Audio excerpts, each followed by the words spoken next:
Olá, boa tarde a todos. Sejam muito bem-vindos ao nosso canal. Eu sou Tatiana Mendes, eu sou gerente de suporte da The Instruments. Para quem não conhece, a The Instruments é uma empresa, é uma multinacional, que ela é especializada em prover soluções para a área de pesquisa científica e também educação na área médica. E nesse período de quarentena, a gente está convidando vários professores, pesquisadores, para apresentar aqui o trabalho deles aqui no nosso canal, conhecer um pouco do que o pessoal está fazendo no período de quarentena. E hoje, em especial, nós convidamos o professor Dr. Fernando de Effenthaler. Ele vai falar sobre pesquisa aplicada em biomecânica do esporte. O professor Fernando, ele é professor da Universidade Federal de Santa Catarina e também presidente da Sociedade Brasileira de Biomecânica, atual presidente. Ele é pesquisador do Laboratório de Biomecânica da Universidade Federal de Santa Catarina, na área de neuromecânica e biomecânica aplicada ao esporte. Ele também é líder do grupo de pesquisa em biodinâmica, GPBio, e hoje vai nos brindar com sua experiência aqui, compartilhar um pouco o seu conhecimento e experiência com a gente. Desde já, gostaria de agradecer muitíssimo o professor Fernando pela participação aqui no nosso canal, a The Instruments Latam. Aproveito para convidar vocês a ativarem aqui, a se inscrever no nosso canal do YouTube, a The Instruments Latam, e também a seguir a gente nas redes sociais, tá? Facebook e LinkedIn, nós estamos como a The Instruments Latam, e no Instagram, a The Instruments LA. São por essas meios, né, pelas redes sociais, aqui onde a gente compartilha os nossos eventos, apresentações e lives com professores e pesquisadores do Brasil e da América Latina. Eu deixo aqui também meus contatos, qualquer dúvida, fiquem à vontade para entrar em contato. E o professor Fernando vai apresentar, então, um pouco do seu trabalho para a gente hoje. E, ao final da apresentação, a gente vai fazer as perguntas. Então, por favor, fiquem à vontade, ao longo da apresentação do professor Fernando, para trazer as dúvidas, as perguntas, que, ao final, nós vamos passar todas as perguntas para ele em sequência. Okay? Então, mais uma vez, muito obrigada, professor Fernando, por aceitar o nosso convite, para compartilhar um pouco do seu conhecimento com a gente. Eu vou deixar vocês, então, com o professor Fernando. Obrigada. Bom, boa tarde. Tatiana, muito obrigado pela apresentação. Já vou pedir desculpas, que é a primeira vez que eu vou fazer uma live, então eu estou bem nervoso. Eu preciso, acho que, compartilhar minha tela agora, né? Está compartilhada? Está funcionando? Sim. Está compartilhado, tá okay, então. A gente consegue ver perfeitamente. Tá ok, então. Então, quando a Tatiana me convidou, no primeiro momento eu fiquei bem nervoso, né? Mas depois eu falei assim, não, vamos manter a tranquilidade e vamos falar daquilo que eu gosto de fazer, que é a biomecânica, né? Então, a biomecânica, talvez todos saibam, mas não custa reforçar, a biomecânica, então, é a ciência que estuda a mecânica da parte biológica do nosso corpo. Então, a força dos músculos, a rigidez dos ossos, por exemplo, as alavancas, todas as articulações. Então, a biomecânica é uma área da ciência muito legal, muito bacana. Ela não é tão difícil assim, né? Talvez ela possa parecer difícil por ter um componente mecânico, né, que vem lá das engenharias, tanto da mecânica quanto elétrica e sólidos, e talvez ela se torne um pouco mais difícil quando a gente passa para materiais biológicos que não respondem tão bem quanto materiais rígidos como ferro, alumínio, aço, assim por diante. Mas ela não é uma técnica difícil. Então, a minha ideia hoje é tentar desmistificar um pouquinho a ideia do que é a biomecânica e mostrar para vocês de uma forma assim bem romântica, talvez, como é que ela pode ser aplicada em prol do esporte, na melhora do esporte. Então, por que esporte, né? Porque eu, durante muitos anos da minha vida, eu fui um triatleta, de forma séria, né? Então, me intitulo um triatleta profissional. Eu treinei duramente, né? E gostaria muito de, na época, de ter treinado, talvez ter um pouco do conhecimento que eu tenho hoje sobre biomecânica, principalmente do ciclismo e na corrida. Isso teria me ajudado bastante. Então, enquanto eu era atleta, eu fiz a minha graduação em educação física, na sequência fiz uma especialização em fisiologia do exercício, porque gostaria de ser e fui, durante um período, um técnico de triatlon, e depois surgiu a oportunidade de fazer mestrado e doutorado na área de ciências do movimento humano, sempre com a biomecânica como foco. Então, hoje eu sou professor da universidade, como a Tatiana me apresentou, da Universidade Federal de Santa Catarina.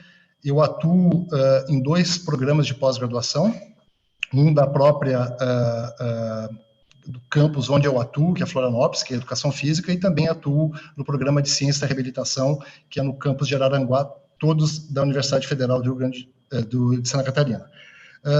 Eu oriento tanto na área de mestrado, doutorado, e recentemente, nos últimos anos, também tenho orientado pós-doutorado. Então, a ideia hoje aqui é apresentar um pouco dos nossos equipamentos, do nosso parque de equipamentos, como vocês estão vendo aí na tela do computador. Eu vou falar rapidamente um pouquinho sobre cada um, e para dar vida para esses equipamentos, eu resolvi pegar todos os trabalhos de mestrado e doutorado que eu orientei e tentar exemplificar o uso desses equipamentos com esses estudos dos meus alunos, que imagino que estejam todos aí, né, assistindo. Então, nós começamos aqui, então, o Laboratório de Biomecânica da Universidade Federal de Santa Catarina tem um parque de equipamentos bem legal, nós somos muito felizes de ter esse equipamento. Eu começo aqui onde está o mouse, pelo nosso sistema de cinemetria infravermelho. Nós temos 8 câmeras que nos permite fazer análise do movimento. Nós temos um dinamômetro isocinético que nos permite medir torque em diferentes velocidades, em diferentes ângulos. Durante a apresentação, talvez isso vai ficar um pouco mais claro.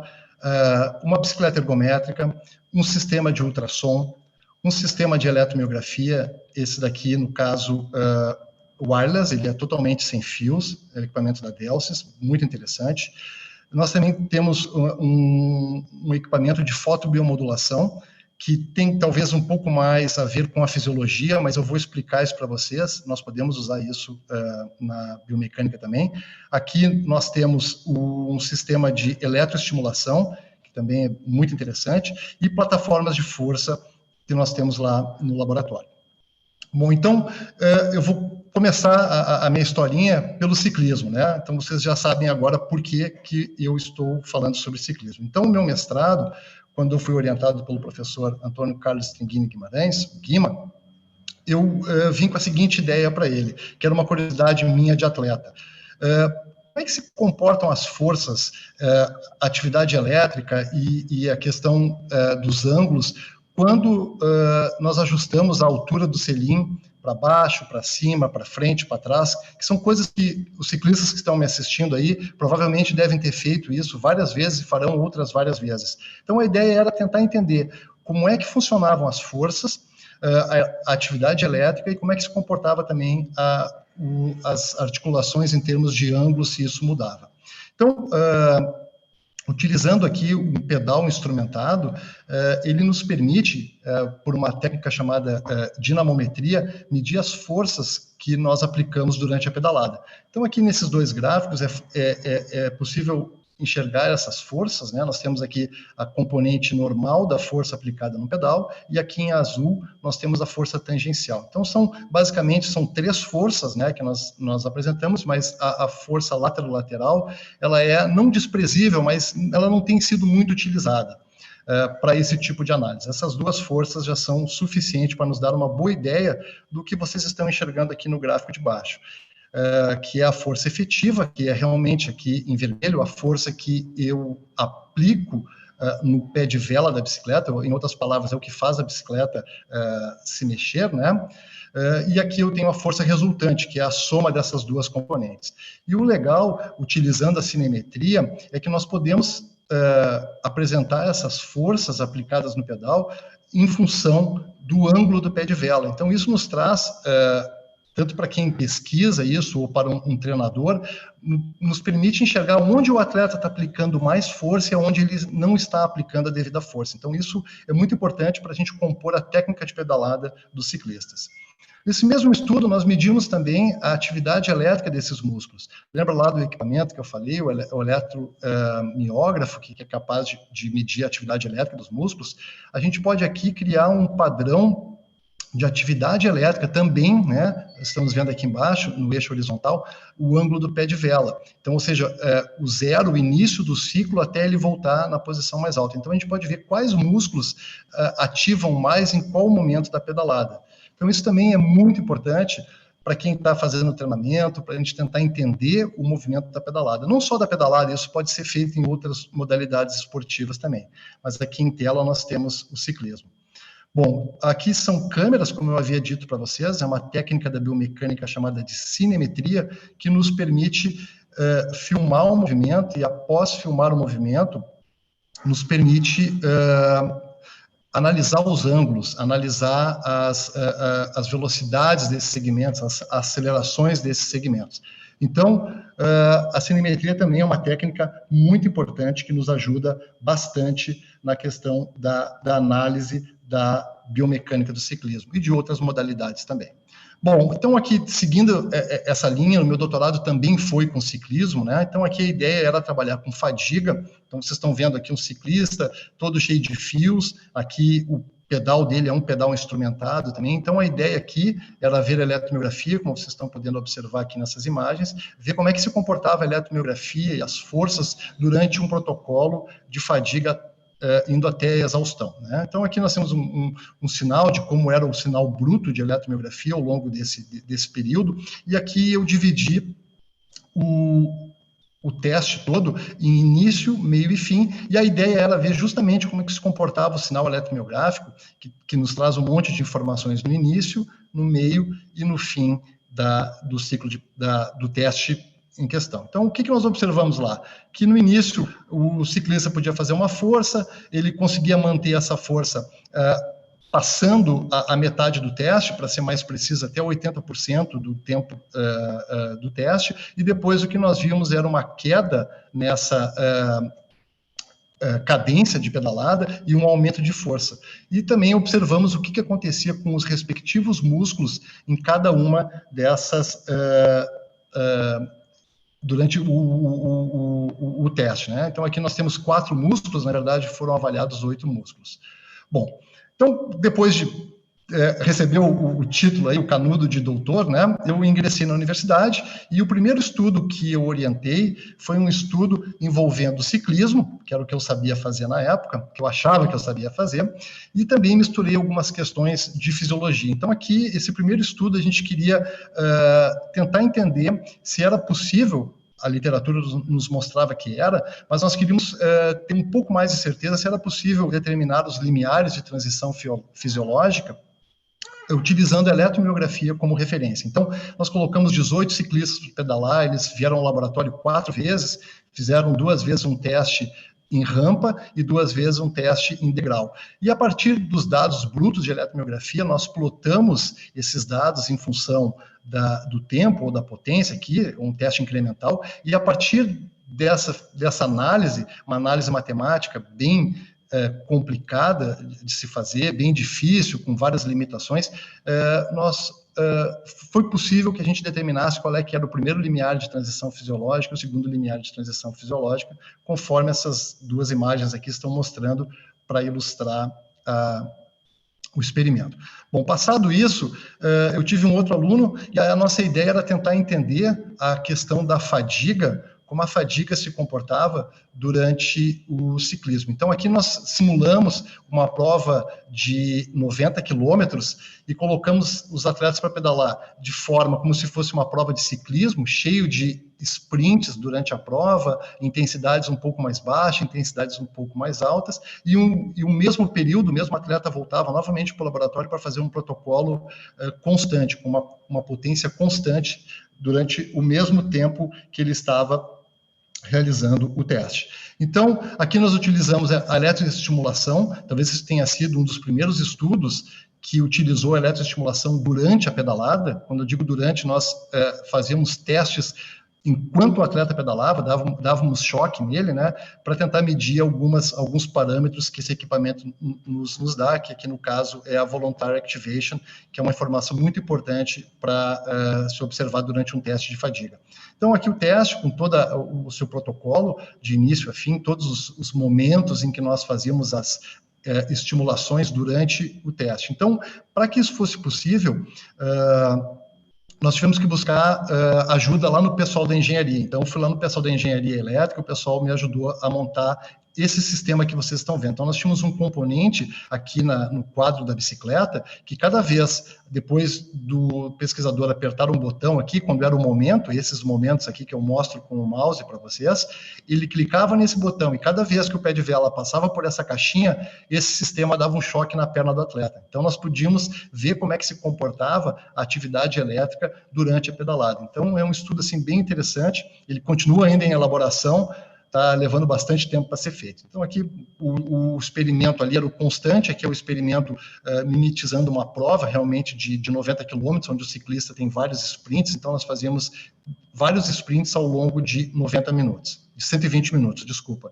90 quilômetros. Então, aqui, por que isso? Porque durante uma prova nós queríamos entender como é que se comportava o padrão durante uma intensidade constante e também durante um sprint final da prova. Então, também, sempre buscando, né, eu acho que é uma das características que o nosso laboratório tem lá, é sempre tentar unir o laboratório com a prática. Tá?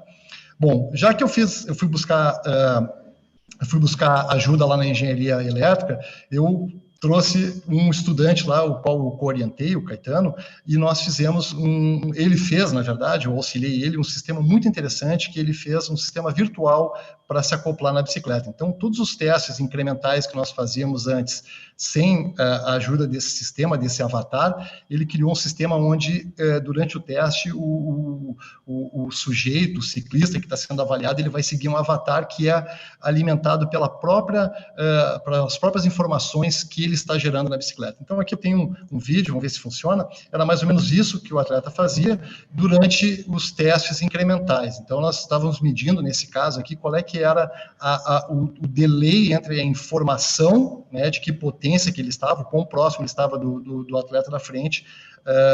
Em diferentes tempos, a gente conseguiu medir qual era o melhor tempo para passar a informação para esse atleta durante o teste. Bom, seguindo ainda dentro da linha do ciclismo, um estudante meu, o Lucas, ele resolveu tentar entender se é possível nós treinarmos. Então, nós já tínhamos o conhecimento de como as forças eram aplicadas, de como os músculos se comportam durante a pedalada, como as articulações, os segmentos aceleram, desaceleram e mudam de posição. O que nos faltava agora era tentar botar isso na prática. Então, nós pegamos um grupo de pessoas, né, foram 3 grupos, cada um com 10 pessoas, e esses grupos foram divididos em 3 situações, onde um grupo controle só treinava, né, ele fazia só o treinamento, sem nenhuma instrução, e um outro grupo recebia uma instrução verbal, e o outro grupo recebia uma instrução visual. Então, nós medimos, então, o grupo controle, o grupo que recebeu essa informação verbal, e o grupo que recebeu uma informação visual. Então, os dois eles têm o mesmo objetivo, só que esse daqui vai depender de um laboratório equipado com muitos equipamentos, muitas vezes caro, e aqui a ideia é o técnico ficar sempre ao lado do atleta, dizendo para ele, faz assim, faz assado. Então, a ideia era mais forte comparar essas duas situações. Então, nós vimos que o verbal ele tem a mesma resposta que o visual, e em alguns casos até melhor, e com um custo quase zero, né? Então, na verdade, nós analisamos isso, analisamos por quadrante, aqui foi uma forma diferente de analisar, não inventada por nós, mas sim por um grupo de franceses, onde, ao invés de fazer o corte normal, nós fizemos um X, né, tentando eliminar aqui o ponto superior e o ponto inferior, que são 2 pontos que não se produz muita força durante o ciclismo. Então, a ideia foi tentar entender como é que funciona um feedback visual e verbal durante o treinamento de ciclistas. Bom, outro estudo que nós conduzimos no nosso laboratório, também envolvendo técnicas de biomecânica, foi o estudo do Alberto, onde ele, além de medir as questões de força, ele também mediu o prazer e o desprazer, o conforto e o desconforto durante a pedalada. Então, isso também é muito importante, não só a gente criar uma situação onde a força é perfeita, mas a gente precisa também saber se o atleta, se aquilo está fazendo bem para ele, que está sendo prazeroso, ele está conseguindo suportar aquilo. Então, aqui também feito em laboratório, teste com grupos diferentes, onde eles pedalaram com diferentes posições do selim e diferentes cadências também. Então, a ideia foi aqui mostrar como é que o torque se comportava nessas diferentes posições do selim, como o batimento cardíaco, misturando um pouco de fisiologia, percepção subjetiva de esforço também em cada uma das posições, e aqui, que eu acho que é o importante do trabalho, é a afetividade, né, em relação à situação. Então, em qual posição ele se sentia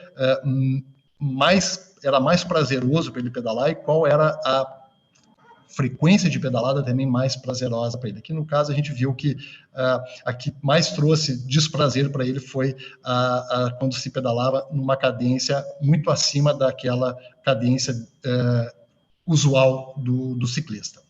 Bom, passando o ciclismo, eu tinha que migrar, tinha outras digamos, desafios durante a minha vida de orientador. 2 novos alunos de doutorado entraram, já vou falar especificamente de cada um deles, e aí a ideia foi se trabalhar com uma técnica chamada fotobiomodulação. Basicamente, essa técnica ela trabalha com luzes, com LEDs ou com lasers, que vão emitir fótons, né, que vão passar pela pele, derme, gordura, chegando ao músculo, e algumas vezes chegando ao osso, mas o nosso objetivo, né, quando nós trabalhamos, a gente procura comprimentos de onda que vão até o músculo.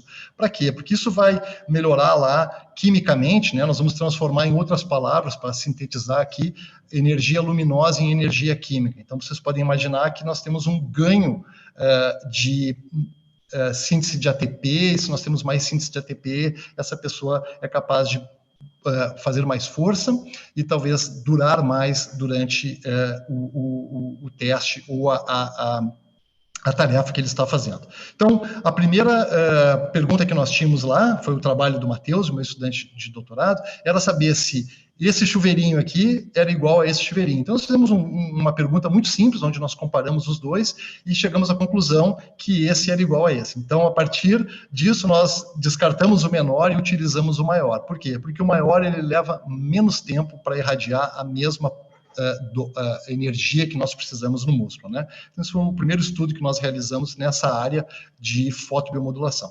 Então, depois, continuando ainda com o Matheus ele queria saber qual era o tempo que nós deveríamos aplicar essa luz, se era 6 horas antes ou imediatamente antes da situação. Então, nós criamos um protocolo onde ele tinha a combinação de 6 horas imediatamente antes, 6 horas e imediatamente antes. Então, para resumir aqui, o melhor resultado foi aplicando 6 horas antes e imediatamente foi onde o Matheus obteve os melhores resultados. Bom, outra pergunta que surgiu ainda dentro do doutorado do Matheus foi qual era a dose, né? A literatura nos mostra várias doses maiores, doses menores. Então, a tarefa do Matheus, no estudo 2 dele, foi descobrir qual era a dose, se era uma dose de 15 joule por ponto, 30 joule por ponto ou 60 joule por ponto. Então, isso também nós medimos lá. E tudo isso parece fisiologia, mas nós utilizávamos, como vocês estão vendo aqui no cursor, um dinamômetro, onde nós fazíamos testes para medir força, a fadiga, a resistência à fadiga. Bom, feito isso com um exercício feito em um equipamento padrão, totalmente controlado, o desafio de um outro aluno meu, o Rodolfo, foi levar isso para a corrida. Então, o Rodolfo fez as mesmas perguntas na corrida. Qual era o melhor tempo, né, para se aplicar a dose de fotobiomodulação e também a dose. Então, ele repetiu as mesmas perguntas lá na questão da corrida. Então, o que nós vimos lá, nós não encontramos, dentro de uma estatística convencional, diferença entre os tempos, né? Apesar desse tempo aqui, de 350 para 349, existe a medalha de ouro, de prata e de bronze aqui, se nós formos pensar em Olimpíada. Mas, do ponto de vista estatístico, nós não encontramos diferença. Bom, aí nós pensamos assim, bom, nós trabalhamos com corredores de 1.500 no estudo anterior. Será que os corredores de 5.000 também teriam uma melhor resposta? Então, foi a Melissa, uma estudante minha de mestrado, lá do programa de Ciência de Reabilitação, ela repetiu o estudo que o Rodolfo tinha feito, porém com corredores de 5 metros, realizando testes verticais antes e depois, também, né, para resumir por enquanto aí, né, até onde nós sabemos, também não encontramos diferença, apesar aqui da diferença ser um pouquinho maior em tempo, né, foram 3 segundos, desculpa, foi essa a diferença que houve entre a situação placebo e a situação com laser. Também ela não foi estatística, mas tem uma diferença aí, né, 3 medalhas podem estar embutidas dentro dessa diferença de tempo. Bom, outro estudo que nós fizemos ao longo desse período foi utilizar, então, a laser terapia com a eletroestimulação. Por que isso? Porque a estimulação nos daria contrações sempre iguais, né, perfeitas, digamos assim, do ponto de vista da estimulação. Ela não era voluntária, não teria o cansaço mental da pessoa que estivesse fazendo. Então, aqui se fazia 250 contrações artificialmente produzidas, e a ideia era ver como é que se comportava a situação utilizando o laser e não se utilizando o laser. Novamente, não encontramos uma diferença estatística, né, entre os resultados, mas parece, né, a vermelhinha é o laser, enquanto o preto é o placebo, que o laser ficou sempre um pouco superior, mesmo não sendo diferente. Isso foi feito pelo meu primeiro aluno de pós-doutorado, o Matheus Viste. Bom, passado isso, né, eu entrei na questão das artes marciais. Me perguntem o que eu tenho com artes marciais. Nada, né? Nunca tive nenhuma ligação até então com as artes marciais. Então, o meu primeiro aluno foi o Jader Santana. O Jader, um excelente atleta de taekwondo, faixa preta, e um excelente pesquisador também. Uma das pessoas que eu destaco muito no laboratório, porque ele realmente está preocupado em trazer o que se faz no laboratório, né? Todo o conhecimento gerado no laboratório para a prática. Então, aqui foi o primeiro estudo que nós fizemos. Nós fizemos uma coisa bem grotesca, colocamos um acelerômetro de fábrica, que vai em máquina de fábrica, na canela dos atletas, e eles chutavam esse saco, né, de pancadas. Isso era uma ideia que o Jader tinha e a ideia deu certo, né? Hoje existe, se chama TAT, que é um teste específico, anaeróbico específico para o Taekwondo. Então, a ideia era nós tentarmos entender durante 30 segundos de chute nesse saco, sem parar, o que acontecia com o impacto do chute, o que acontecia com as variáveis fisiológicas. Bom, feito isso, o Jader ainda, com várias perguntas, nós continuamos utilizando o acelerômetro, só que nós colocamos um sistema de eletromiografia agora. A nossa ideia, nesse momento, era tentar entender o tempo de reação, o tempo de resposta e o tempo de performance de atletas pós um protocolo de fadiga. Então, foi um estudo bem interessante, onde nós misturamos diferentes técnicas, né? Então, aqui nós estamos vendo a eletromiografia, esse ponto aqui é o ponto onde o atleta viu um estímulo visual e ele levou esse tempo para ativar o músculo, para começar o movimento de chutar o saco. Então, isso demora muito tempo para se calcular, precisamos fazer vários cálculos, utilizar rotinas matemáticas. Então, leva-se meses, talvez, para poder gerar essa informação. Mas foi gerada, nós conseguimos publicar um artigo numa revista boa, e o Jader veio com uma solução muito interessante. Ele pegou todo esse conhecimento que nós tínhamos feito em laboratório e ele colocou dentro de um aplicativo de um celular, né? Então, aqui nós estamos validando esse aplicativo que ele fez com o teste laboratorial. Aqui vocês estão vendo, debaixo do cursor, uma câmera que pega 1000 quadros por segundo. Então, nós medimos a validade do teste feito pelo celular com uma câmera de 1000 quadros, e aqui a gente está vendo que o resultado foi excelente, né? Então, hoje, não precisamos mais de todo o laboratório, de todo aquele aparato, tirar o atleta do treinamento dele. É como está aqui nessa imagem aqui embaixo, onde com um simples celular, com a luz do celular e com o alto-falante, com o microfone, do celular, é possível calcular o tempo que o atleta leva entre ver o estímulo visual, a luz, até ele acertar o saco de pancada pelo som. A mesma coisa o Jader, né? Ele é um empresário nessa área, inclusive, e ele fez isso também para o boxe. Então, nós também estamos agora com um artigo submetido para ver as mesmas condições em um aplicativo feito para o boxe. Então, é a questão da biomecânica junto com a tecnologia, junto com a fisiologia. Bom, dentro das artes marciais ainda, eu tive um aluno, o Bruno Fomer, ele trouxe o jiu-jitsu para a minha vida. O Jader tinha trazido o taekwondo e o Bruno trouxe o jiu-jitsu. Então, a pergunta do Bruno era tentar entender como é que se comporta a força de atletas de jiu-jitsu em um teste que um teste de campo. Ele então comparou esse teste de campo com um teste laboratorial, sempre dentro daquilo que eu comentei com vocês, de tentar levar sempre o conhecimento de laboratório para uma situação mais prática, mais real, mais fácil de fazer, onde tanto o atleta quanto o técnico possam se beneficiar com isso. Bom, então, o trabalho do Bruno rendeu outras perguntas, né? Foi um dos primeiros estudos aí a calcular a relação torque-ângulo desse grupo de atletas, lutadores de jiu-jitsu. E nós também medimos uma técnica muito utilizada na biomecânica, quando nós pegamos a força em função do tempo, né, que no caso o torque em função do tempo, nós podemos calcular como é a subida dessa curva de força, e nós podemos então ver a fase inicial dessa subida de força, que ela tem um componente neural muito forte, e depois a fase mais tardia dessa relação força-tempo, que ela tem um componente mais intrínseco do músculo, mais morfológico. Então, o Bruno também mediu essas questões todas, tanto aqui o lado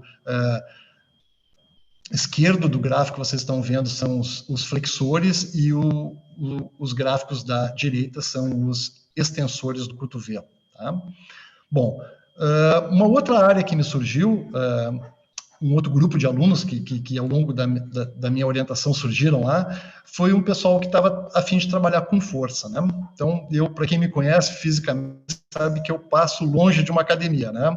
Eu, né, sou bem fraquinho, sou bem o modelo Olívia Palito masculino. Mas eles me convenceram, tinham variáveis biomecânicas para ser avaliadas, força, eletromiografia, eles conseguiram me convencer, e nós começamos uma linha de pesquisa envolvendo, então, treinamento de força com idosos. Existem grupos muito bons aí no mundo afora, mas eu acho que esses meninos aí, que eu vou apresentar os estudos daqui para frente, eles conseguiram fazer um trabalho bem interessante nesse sentido. Então, o que foi feito lá? O primeiro estudo foi o Bruno, né? O Bruno veio com uma ideia que ele queria tentar relacionar, então, os diferentes tipos de periodização no treinamento, o ondulatório e o linear que se faz aí nas academias, e ver o que isso ia acarretar em termos de mudanças nas capacidades funcionais desses idosos aqui. Então, ele fez um trabalho onde ele começou com 33 idosos, né, que se voluntariaram para fazer o estudo, e nós terminamos lá, no final das contas, com 15, né? Chegamos com 10 no final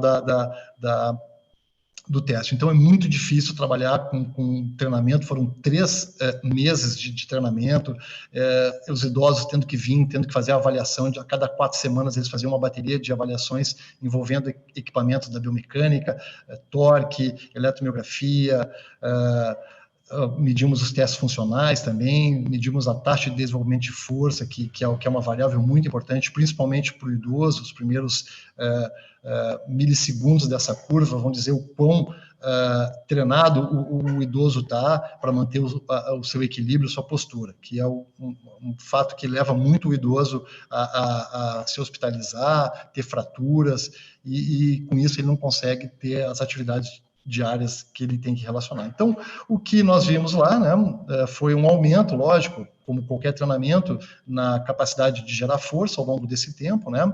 Também como se aumentou a capacidade de gerar força depois de 12 semanas, alguns músculos também responderam com o aumento da capacidade de ativar, e o interessante foi que ele relacionou, então, com os testes funcionais, de subir e descer de escada, o teste de levantar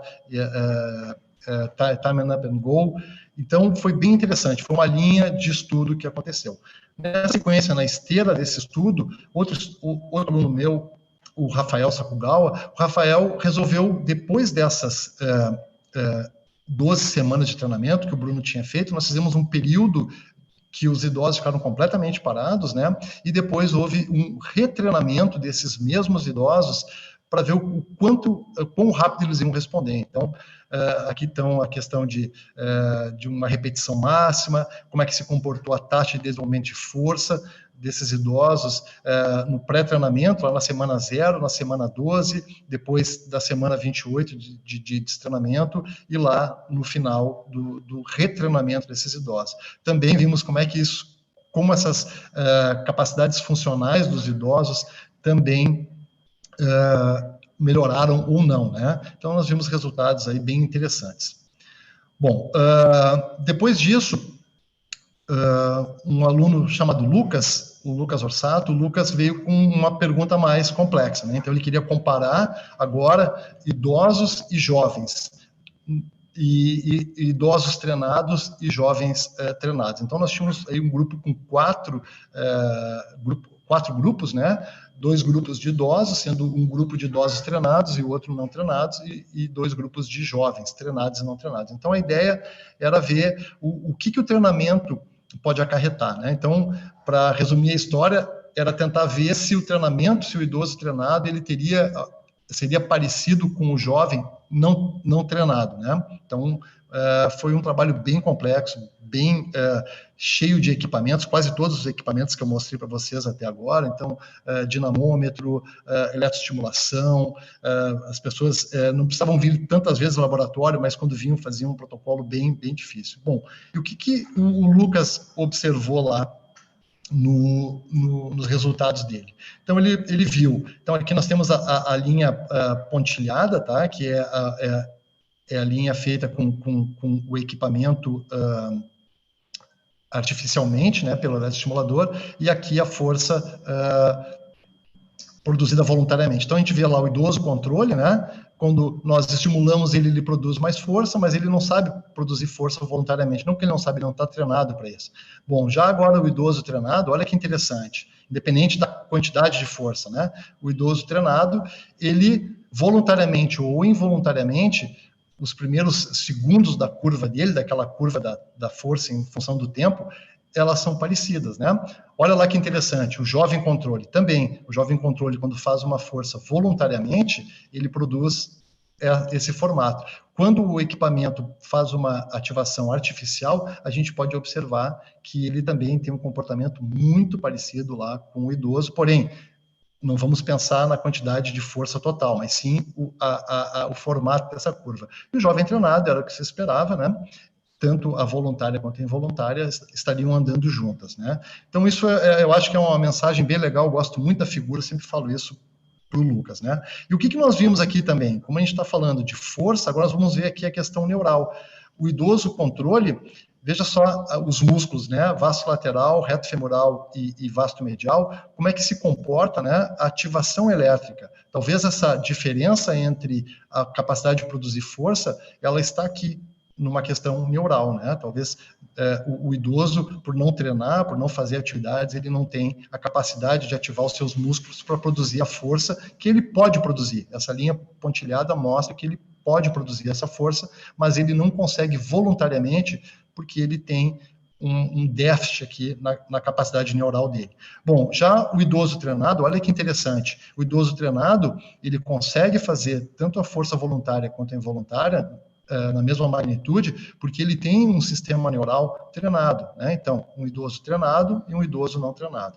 E a mesma coisa, o mesmo padrão a gente pode observar tanto para o jovem controle quanto para o jovem treinado. O jovem treinado, ele tem uma maior ativação em relação ao jovem controle. Então, na verdade, o que a gente pode ver assim que existe uma coisa muito parecida, né? Depois dos resultados, a gente pode conversar se alguém tiver dúvida, que o idoso treinado ele se parece muito com o jovem controle. Então, na verdade, o treinamento ele é o segredo aí, né? A fonte da juventude é o treinamento. Bom, eu acho que eu estou chegando no meu fim aqui. Vamos ver se deu certo aqui. 43 minutos, será 45 minutos, então acho que deu. Então, gostaria de agradecer a atenção de todos, novamente agradecer o convite da Tatiana, em nome da AD Instruments, e me coloco à disposição agora para perguntas. Deu super certo, professor. Muito obrigada pela apresentação, para compartilhar todos os seus dados aí com a gente. É muito interessante para ver como vocês utilizam super bem já todas as técnicas, né, que já tem disponíveis, as ferramentas, os equipamentos, e também essa evolução, esse desenvolvimento aí, a gente viu a parte de realidade virtual que vocês fizeram, aquela estimulação, sensacional, parabéns realmente por todo o trabalho desenvolvido aí e pelos resultados de vocês. Tá aberta a perguntas, a gente vai receber aqui no chat. Fiquem à vontade para fazer alguma pergunta. Está recebendo vários parabéns aqui, o grupo GPEC também colocando. Qualquer dúvida que vocês tiverem, o professor Fernando está disponível para responder as dúvidas de vocês. Mas foi super clara, super super claro os resultados obtidos e o trabalho desenvolvido por vocês. Está todo mundo dando parabéns. Tá, então, enquanto não surge pergunta, né, eu gostaria de dizer assim que talvez eu fugi um pouco de apresentar um único estudo, talvez, de forma mais complexa, mais detalhada, mas eu quis tentar, assim, eu sempre acho que tem que desmistificar a biomecânica, né, uma dos meus objetivos de vida aí, que não é uma coisa complicada, né, física não é uma coisa difícil, eu digo para os alunos, né, a gente precisa da biomecânica para tudo, né, inclusive para abrir lá a tampa de um vidro de palmito, né, se nós soubermos um pouquinho de biomecânica, nós podemos facilitar a nossa vida, né, e os engenheiros têm feito isso para a gente aí, de forma bem bacana, a facilitar a nossa vida, né? Então, a ideia, eu fico bem à vontade para, se alguém quiser ter alguma dúvida mais específica de algum estudo que eu apresentei, ou se eu puder responder, claro, né, Tatiana, outra pergunta, qualquer, senão eu peço para os estudantes, que estão tudo aqui de plantão. Estão chegando algumas perguntas aqui, sim, professor. O Alexandre Ortiz perguntou, quer dizer que eu, quase idoso, posso ficar tão forte como o Dr. Orlando, por exemplo? Um grande abraço para o Xandão. Eu não sei agora, acho que agora apareceu uma imagem, isso? Eu estava sem imagem. Eu peço desculpas aí pela minha falta de prática nessa modernidade nas cavernas, quem me conhece sabe. Bom, Xandão, pode sim, Xandão, tu já é um cara forte, Xandão, fica tranquilo, tu já é um cara forte, mas tu pode ficar ainda mais forte, né? Então, tem um grupo aí, o grupo de Porto Alegre, do professor Ronei Pinto e do professor Eduardo Luzacadori, são pessoas, eu até fico assim tímido de falar sobre treinamento de força para idosos aí, tendo esses dois grupos, esses grandes amigos, né, entre si, e nós todos também somos bons amigos, eles são, sem sombra de dúvida, grupos que determinam regras aí, por treinamento, principalmente o Cadori tem trabalhado aí com idosos com bastante, mas então é um trabalho, assim, não é muito a minha praia, né, mas eu sou uma pessoa que eu gosto de desafios. Então a Tatiana me convidou, eu falei, vou aceitar, porque desafio é uma coisa legal. Ótimo. Então, Xandão, respondendo sim, pode ficar ainda mais forte que tu já és. Tem uma pergunta aqui também da Neuromec TV que chegou. Você pode comentar sobre as dificuldades de sincronizar a aquisição de dados advindo de instrumentos tão variados? E realmente é uma pergunta bem interessante para a gente. Para quem sabe, a The Instruments tem um equipamento do Power Lab que faz esse traballo de sincronizar alguns dados. Uma excelente... É uma dúvida que eu tinha, professor, para te passar. Como você fez para fazer essa sincronização também? Professor Felipe. E aí estamos falando aí de uma empresa, né, que está trazendo essa discussão aí, a The Instruments, eles têm instrumentos maravilhosos, né? Então, ou a gente tem esses equipamentos, por exemplo, o nosso sistema de cinemetria, ele é totalmente integrado às 8 câmeras, as 2 plataformas de força e o sistema de eletromiografia. Então, eles conversam automaticamente já vindos do fabricante isso.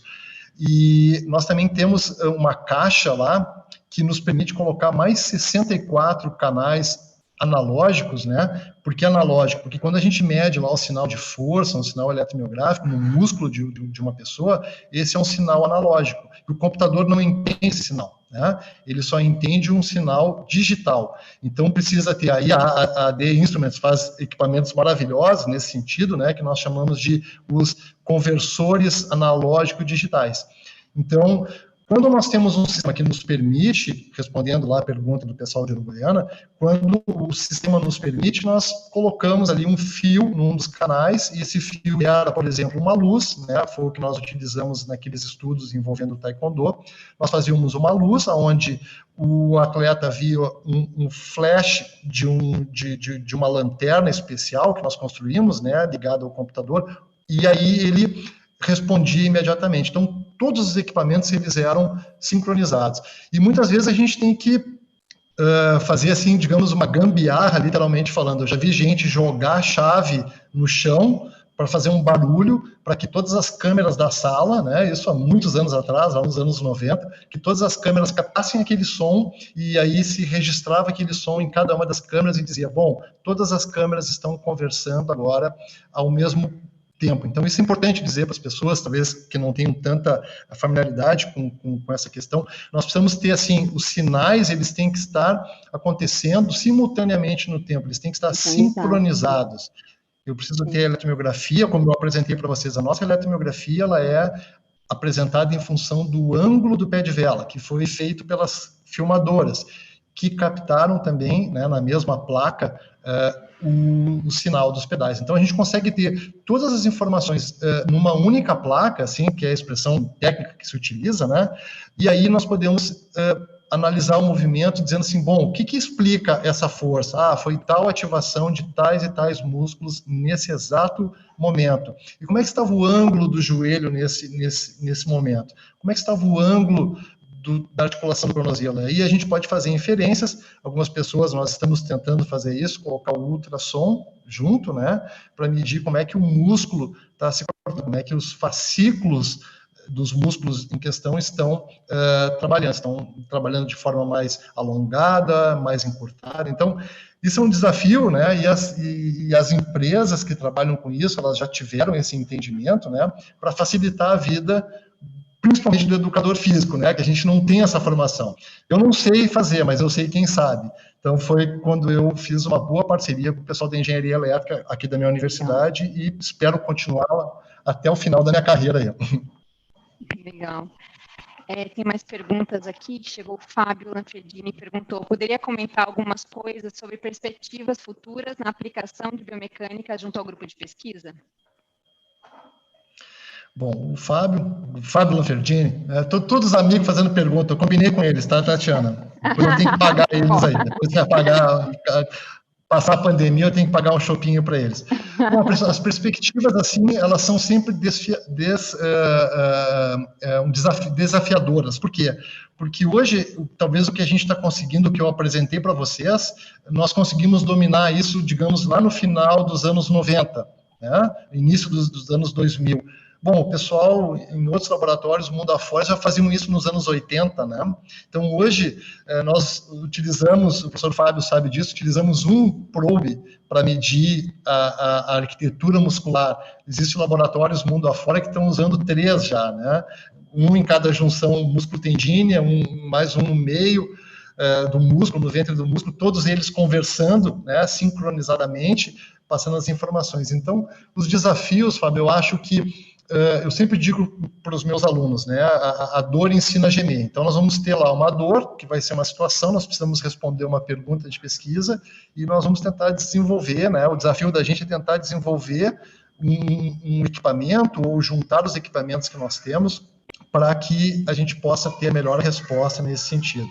Então, o desafio é esse, eu acho que é tentar cada vez mais nós medirmos em tempo real as coisas, né? Nós conseguirmos ofertar a resposta, por exemplo, o estudo que eu trouxe do Taekwondo com o tempo de reação. Eu acho que nós levamos para mais de 1 ano para conseguir calcular todas as variáveis, tudo, para conseguir entregar um relatório para os atletas falar assim, olha, tu levou tantos milissegundos para responder ao sinal luminoso. Puxa, 1 ano depois, estou exagerando, mas vamos dizer que fosse assim umas 2 semanas. Essas 2 semanas, quando eu for entregar isso para ele, ou ele já está, além disso, ele já melhorou em função do treinamento, ou talvez por uma falha no treinamento, alguma coisa aconteceu, ele está com o tempo inferior. Então, a gente precisa criar, Fábio, assim, ferramentas que nos permitam avaliar, né, toda essa complexidade que eu apresentei para vocês de forma rápida e online, se possível. Então, eu acho que esse, para mim, é o maior desafio. A gente tem que ir falar com os engenheiros, né, falar com a Tatiana, que é engenheira, que trabalha numa empresa que é voltada para isso, né? Então, esse é o desafio, a gente conseguir, assim, na minha opinião, cada vez mais os pedais. Os pedais, o Fábio bem sabe, que é cheio de fios, né? Nós não podemos botar esses fios e botar o atleta para ir para a rua pedalar. Nós precisamos de um sistema que ele seja wireless, Bluetooth. Então, já existem algumas ideias nesse sentido. Então, acho que a ideia, assim, tudo que a gente faz no laboratório, que a gente está conseguindo hoje talvez dominar no laboratório, nós precisamos colocar isso de forma wearable, né, que se diz, né? A gente tem que conseguir vestir isso e ir para a rua para testar o atleta. Então, nós precisamos fazer isso para que o atleta tenha em tempo real, né? A eletromiografia, por exemplo, meses para a gente conseguir calcular aqueles limiares, né? E a gente sabe que com uma gotinha de sangue e 3 minutos ali de teste, alguns dólares, né, que se gasta para fazer um teste, o treinador consegue na borda da piscina, na beira da pista ou na beira do velódromo, ele consegue calcular a quantidade de lactato que foi produzido naquela série.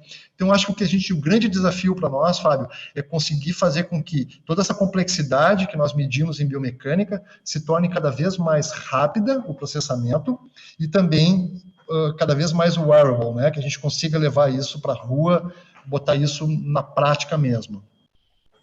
Sem dúvida, esse é um dos grandes desafios aí na pesquisa com esporte, né? A gente tem vários clientes, parceiros trabalhando nessa área, e que eles falam que a dificuldade é exatamente essa, né? Seja confortável, sem fio, que tenha uma acuracidade boa, né?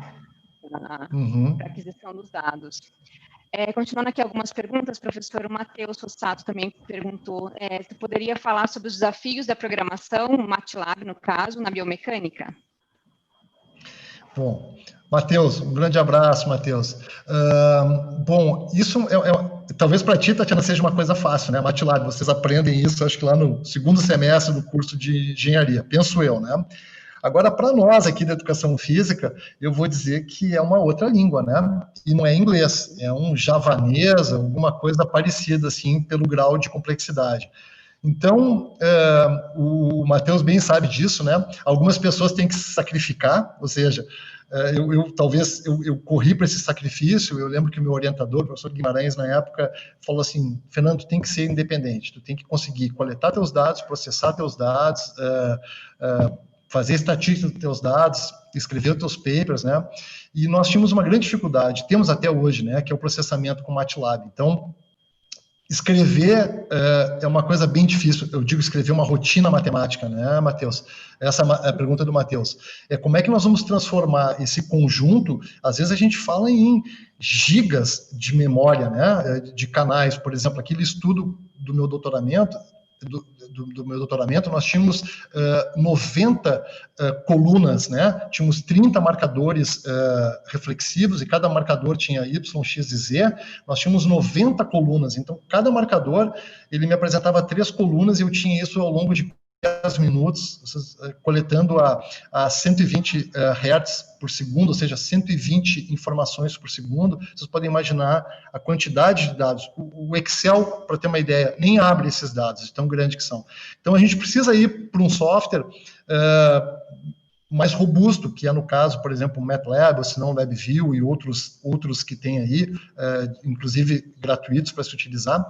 Mas aí, Matheus, a gente esbarra num grande problema. Não é a nossa formação de educador físico, não tem isso, né?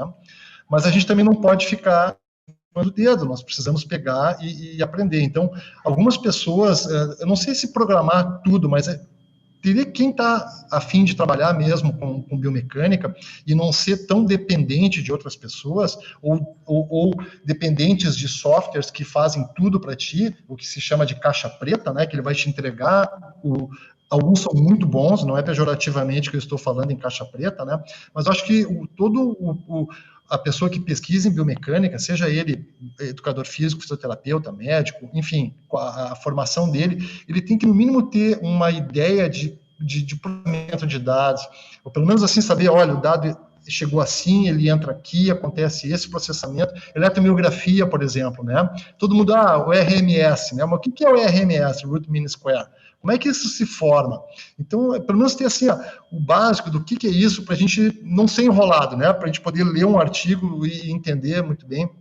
Então, não sei se eu respondi a tua pergunta, Matheus, mas tem que estudar. É uma nova língua que tu vai aprender, são termos, tantos termos, né, que esses softwares usam, em termos de média, máximo, mínimo, o que é interpolar, o que não é, enfim, toda a sintaxe que cada software tem a sua sintaxe, né, é como se fosse estudar uma língua nova, né, então é um curso aí de idiomas novo que tu vai ter que fazer, mas eu acho que é importante não digo que todo mundo, eu digo para meus alunos, não se preocupa assim, tu não tem que ser um programador, mas tem que ter uma ideia, né? Tem que, pelo menos, depois que receber a rotina de alguém que escreveu, saber se a rotina trancar, por que ela trancou, ter uma noção um pouquinho Entender melhor. os conceitos, né, professor? Entender os conceitos principais.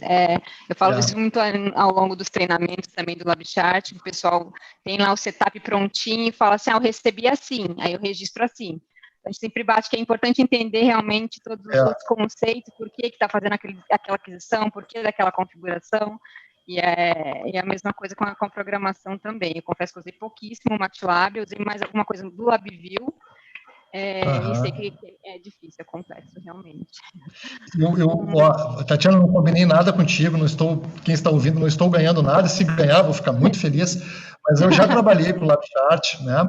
Ele é um software excelente, né?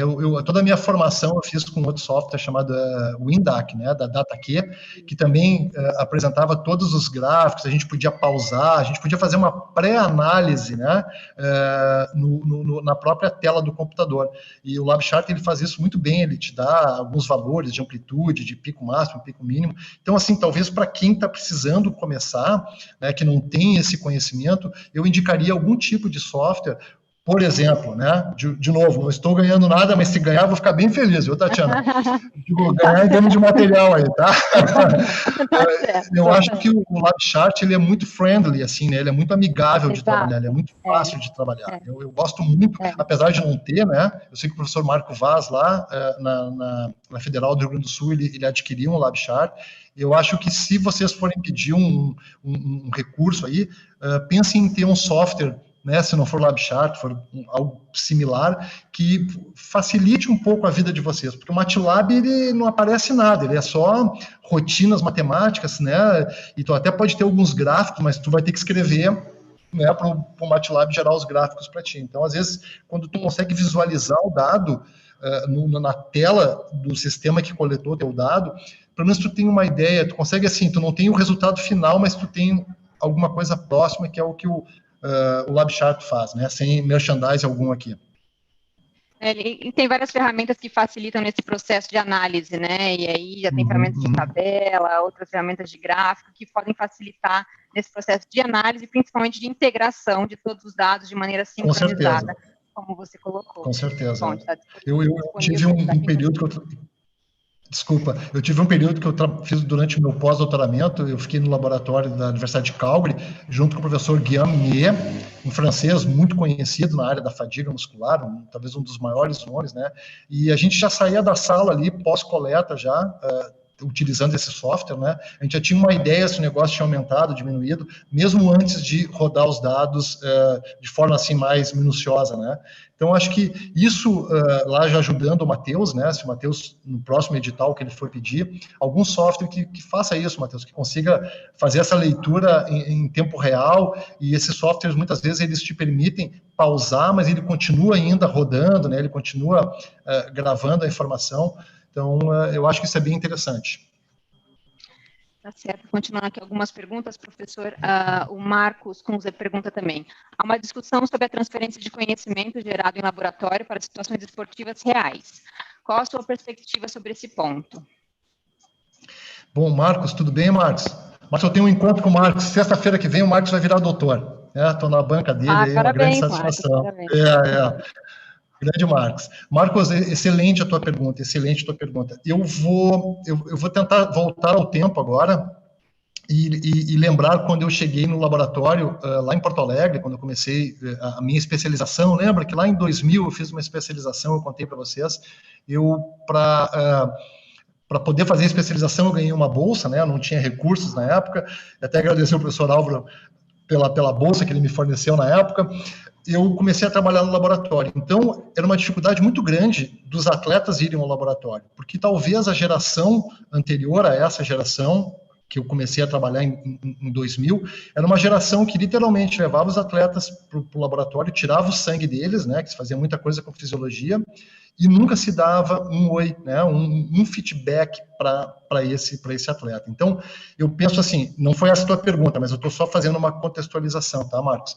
Eu acho que essa geração nova de pessoas que estão trabalhando com o esporte, vamos pensar aqui no mundo da biomecânica, né, que é um mundo menorzinho aqui, nós estamos, assim, muito compromissados com essa questão de coletar informação, gerar um relatório. Lá no laboratório que eu trabalho e o grupo que eu coordeno, é sine qua non que o relatório seja feito na máxima velocidade possível para que a gente possa entregar, se possível, no último dia de coleta, né, o relatório para o atleta e para o técnico dele, ou para o sujeito que veio nos procurar, né? Então, eu acho que se a gente conseguir, eu fiz o comentário, né, que o meu aluno Jader, né, foi meu aluno de mestrado, hoje é meu aluno de doutorado, o Jader tem conseguido fazer, além dele ter esse vínculo com os atletas, que eu acho que foi o que eu consegui fazer na minha época de estudante. Eu era um ex-atleta, então os meus amigos, eles iam lá, mesmo que não gostassem de ir lá, eles iam lá pela amizade, pelo carinho que eles tinham por mim. O Fábio Lanferdini também, que está aí nos ouvindo, consegue fazer isso muito bem, trazer os atletas, porque ele é uma pessoa respeitada lá no meio esportivo, também respeitado como pesquisador no meio esportivo. O Jader consegue levar os caras de maior alto nível, como o Bruno Fomer, levou faixas pretas do jiu-jitsu para ser avaliados. A gente precisa, sim, Marcos, avaliar essas pessoas e o mais rápido possível fornecer um relatório para eles.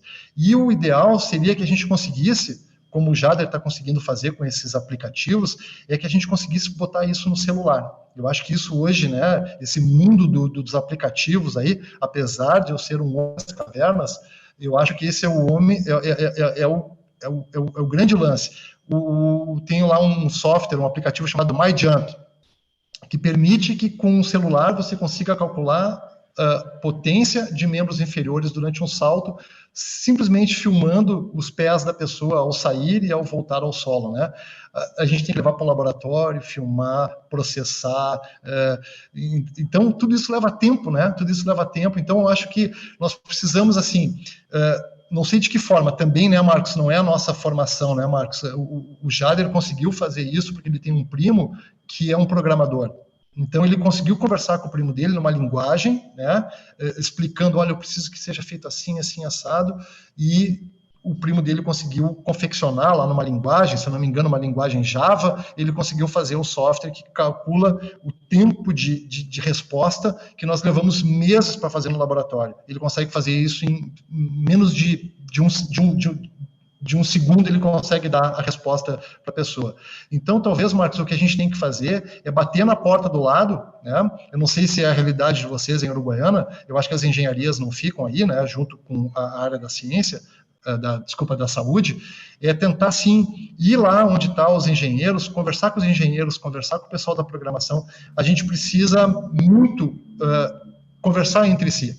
Nós temos que ser pessoas, não dá para fazer pesquisa no nosso laboratório. Isso já está assim, mais do que provado e comprovado que isso não funciona.